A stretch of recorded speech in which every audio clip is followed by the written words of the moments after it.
بسم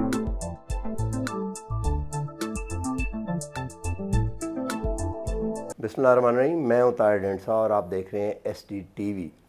پاکستان کے بڑے مسائل ہیں، لیکن کسی جگہ پہ پہنچنے کے لیے یا کوئی ریڈل کو سولو کرنے کے لیے کوئی پاتھ وے چاہیے ہوتا ہے اور ڈائریکشن چاہیے ہوتی ہے۔ آپ نے کہیں جانا ہو تو ایک تو وہیکل چاہیے ہوتی ہے آپ کو چلا کے جانے کے لیے، دوسرا راستہ پتہ ہونا چاہیے، تیسرا وہ وہیکل چلانی آنی چاہیے۔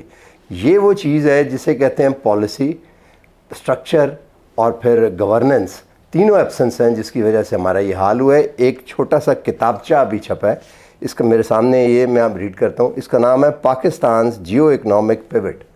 پیوٹ وہ ہے جسے قائد اعظم محمد علی جناح نے کہا تھا کہ Pakistan is the pivot of the world, تو ہم اس سے تو کوئی اتنا ایڈوانٹیج نہیں لے سکے، جغرافی، لوگ، سارا کچھ اس میں ہے، اسٹریٹجیز، اپرچونٹیز اینڈ چیلنجز۔ اس کو آتھر کیا ہے محیط یوسف نے، ڈاکٹر محیط یوسف، جو ریکٹر اور پریزیڈنٹ ہیں بیکن ہاؤس یونیورسٹی کے، نیشنل سیکورٹی ایڈوائزر بھی تھے، جیو اسٹریٹجی سے جیو اکنامکس کی طرف وہ والی بات وہ بھی آپ کو معلوم ہوگی، اور کو آتھر اسے کیا ہے رابعہ اختر۔ پوچھتے ہیں ڈاکٹر محیط یوسف، ویری وارم ویلکم، بتائیں تھوڑا سا کہ یہ جو وہیکل اور اسٹرکچر اور ڈریون پالیسی تین ہے، یہ کیا کہتے ہیں آپ اس کے بارے میں؟ Thank you Tahir. دیکھیں، بات یہ ہے کہ بہت سے لوگ یہ کہتے ہیں جی ہم غلط سمت میں چلے گئے، تباہ ہو گیا، اب کچھ کرنا ہے۔ رپورٹ یہ نہیں کہہ رہی، رپورٹ شروع ہو رہی ہے جہاں نیشنل سیکورٹی پالیسی، جو کہ ایک ریاست پاکستان کی پالیسی ہے، میری آپ کی نہیں ہے، وہاں سے وہ کیا کہتی ہے کہ اگر قومی سلامتی اچیو کرنی ہے تو قومی سلامتی کا مقصد اور ہدف آپ کا عام شہری ہے، بالکل ٹھیک، آپ کا بلکہ سب سے ڈپرائیوڈ شہری ہے، جس کو آپ نے نہ صرف معاشی طور پہ بٹ نفسیاتی طور پہ، فزیکلی اس کو آپ نے سیکیور کرنا ہے۔ تو اب اگر ادھر پہنچنا ہے تو اس کا طریقہ کیا ہے؟ تو پھر سوال آگے کہ وسائل ہیں، وسائل نہیں ہیں۔ وسائل لانے کے لیے اکنامک سیکیورٹی کا کانسیپٹ، وہ سارا اقتصادی سلامتی، معاشی سلامتی، وہ یہ رپورٹ کا متن ہے جو کہ این ایس پی میں اس کا باقاعدہ ذکر ہے کہ وہ اس کا فوکس ہوگا، لیکن ظاہری بات ہے وہ اس طرح کی پالیسیز میں ڈیٹیلز نہیں ہوتی۔ تو اب ہم نے ایک ایکڈیمک کے طور پہ ہم نے یہ کام کیا ہے کہ اچھا اگر اس کو آپ نے آگے لے کے چلنا ہے تو اس کا کیا طریقہ ہے۔ یہ جو بات جو آپ نے تین باتیں بالکل ٹھیک کی ہیں، پالیسی، اسٹرکچر اور گورننس کی۔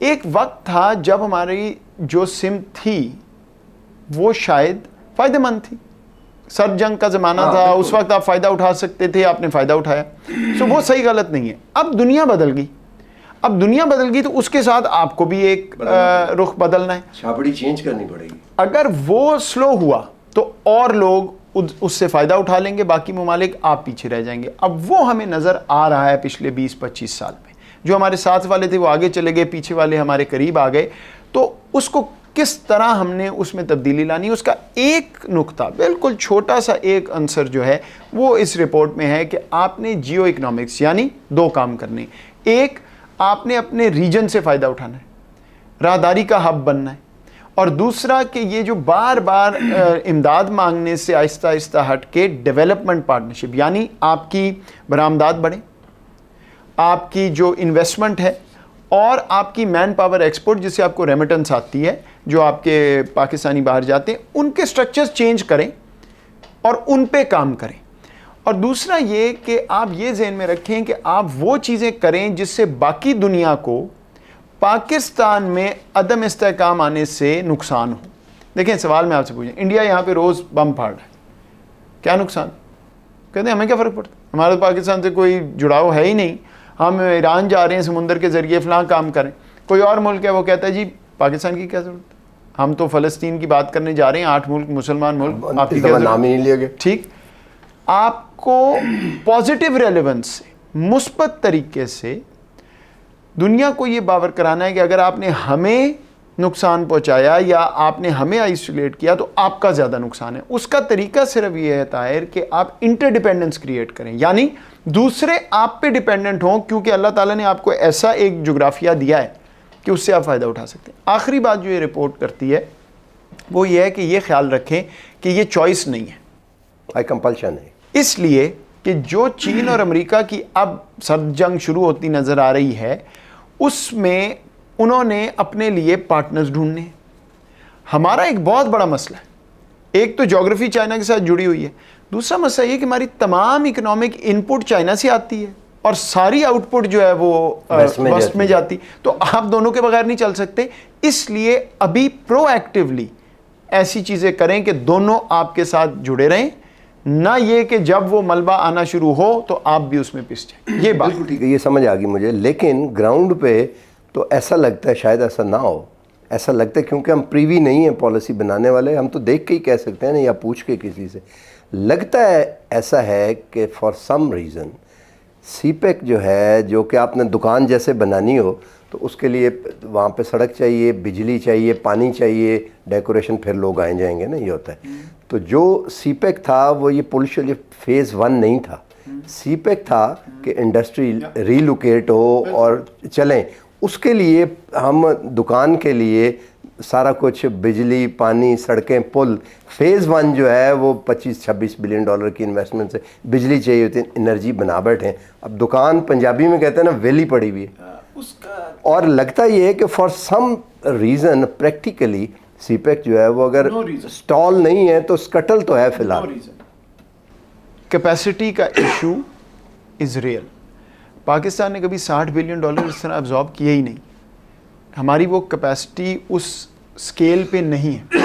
ہم تو جو ایکسپورٹ بھی کرتے ہیں، ہم کہتے ہیں جی ایکسپورٹ کو ڈبل ٹرپل کرنا ہے، تو پیچھے سے پیداوار اتنی نہیں ہے. ٹھیک ہے. سو وہ کیپیسٹی کا ایشو ہے. It's not a scale intention issue اس طرح، لیکن وہ کرنا تو آپ نے ہے، کیونکہ اگر آپ نہیں کریں گے چین کے پاس ساری دنیا پڑی ہوئی ہے.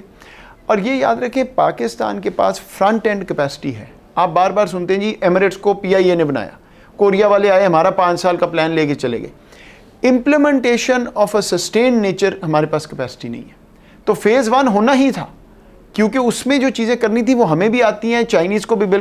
اب آئی بات کہ آپ نے پیداوار بڑھانی، ایگریکلچر کی انڈسٹری لگانی، انسینٹیو کریٹ، وہاں پہ آ کے ہماری کیپیسٹی کم ہے. لیکن حل یہی ہے کہ اس پہ کام کرتے جائیں، کیونکہ ساری زندگی آپ کا انتظار نہیں کوئی کرے. اچھا، آخری آپ نے جانا بھی ہے، کوئکلی میں آخری سوال کر کے تو پھر ختم کرتا ہوں.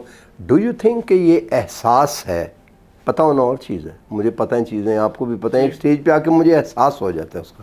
یہ احساس ہے کہ on the both side of the fence polarization جو ہوئی ہے، اس کے ہر طرف ہر قسم کے ethnic divide, civil military divide, political سارا، اگر یہ نہ کیا تو یہ سب ڈوب جائیں گے اس میں. اور یہ کرنا ہے، احساس ہے یہ نہیں ہے آپ کے سب میں. دیکھیں میں اس لیے میں وجہ میں پوچھتا ہوں، مجھے یہ لگتا ہے، ہو سکتا ہے یہ بھی غلط ہو، میں کون سا کوئی، مجھے یہ لگتا ہے کہ اب بڑی ہم 2 دن سے، اور ابھی وہ شمشاد اختر بھی آئی ہوئی تھی اور ساری، تو جو دنیا بھر ہے including the IFIs، world bank اور Bretton Wood of this world, وہ آپ کو پالیسی کریکٹ کرنے کے اور implement, they are pushed on that side, اور وہ چاہتے ہیں کہ آگے ہو.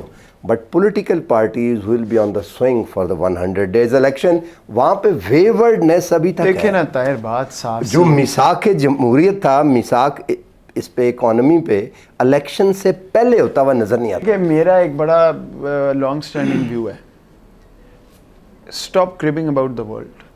میں برا، یہ برا، وہ برا، نہیں، انہوں نے نہیں ٹھیک کرنا بھائی. نہیں، میں اپنی اور پارٹی کیوں وہ کریں، ہم نے ٹھیک کرنا ہے. اگر آپ یہ کہتے ہیں پارٹیز ادھر دیکھ رہی ہیں ادھر دیکھ رہی ہیں، اگر گھر والے سیریس نہیں ہیں آگ بجھانے میں تو آگ نہیں بجھے گی. ہمسایہ تو نہیں بجھائے گا. ہمسایہ تب بجھانا آ سکتا ہے جب اس کو نظر آ جائے کہ آپ کرنا چاہ رہے ہیں. اس کیس میں تو ہمسایہ آگ بڑکار ہے، تو اور بھی کوئی نہیں آپ کے پاس، تو آپ کو 120% پہ کام کرنا ہے. ٹھیک، مجھے نہیں پتا ہم کر سکیں گے نہیں کریں گے. اگر نہیں کریں گے تو نقصان ہی نقصان ہے، اور اگر کر لیں گے تو میں آپ کو گارنٹی کرتا ہوں 5 سال میں Pakistan will be a different. Quickly ایک اس کا سبسڈی سوال کر کے پھر میں آپ کو جانے دیتا ہوں.